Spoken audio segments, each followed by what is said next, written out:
Arestado naman ang dalawang lalaking nanloob sa isang vape shop sa Las Piñas. Nagbabalik si Bien Manalo.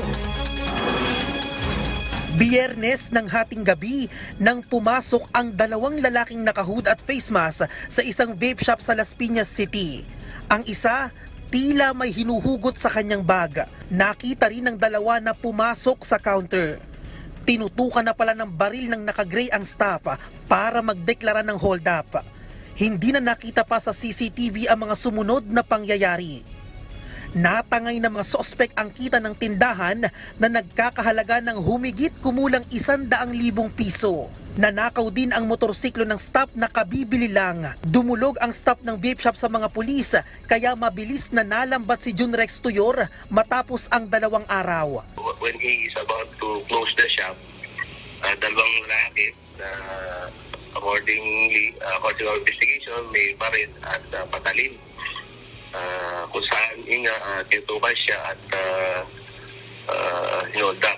After the incident, nung ating nalaman, ating police station, immediately responded tayo at nag-conduct ng follow-up operation. So, the span of more or less 27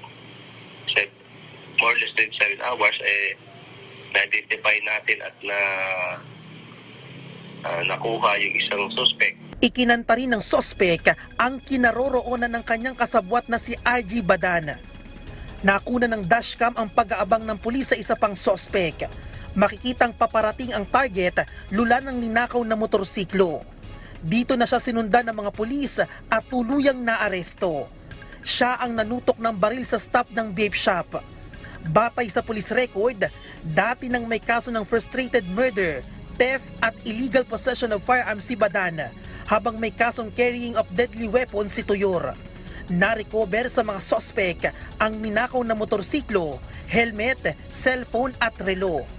Pero hindi na nabawi pa ang pera na nakulimbat sa vape shop. Yung cash at saka yung iPad wala na kasi accordingly during the revelation nag-happy sila after the incident.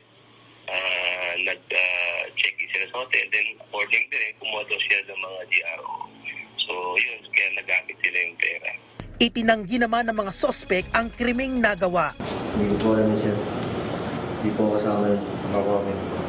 Mahaharap ang mga sospek sa kasong robbery. Bien Manalo para sa Pambansang TV sa Bagong Pilipinas.